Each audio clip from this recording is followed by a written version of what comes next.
So what we're looking at now is two catalpa trees, and these catalpa trees are about 200 years old. Not only are they near the end of their natural lifespan, but they represent what we call witness trees, which are trees that were here during the Civil War.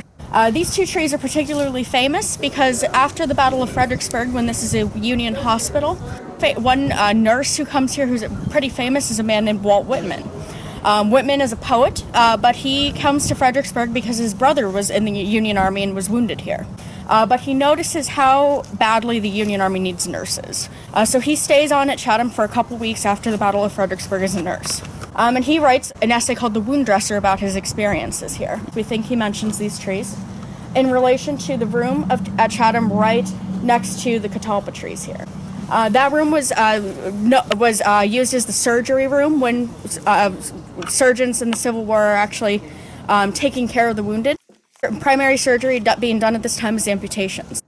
Surgeons at this point could do an amputation in about 3 minutes, and they want to get through as many patients as quickly as possible. So what happens is they, after they finish amputating a limb, they're not terribly concerned about the limb they just amputated.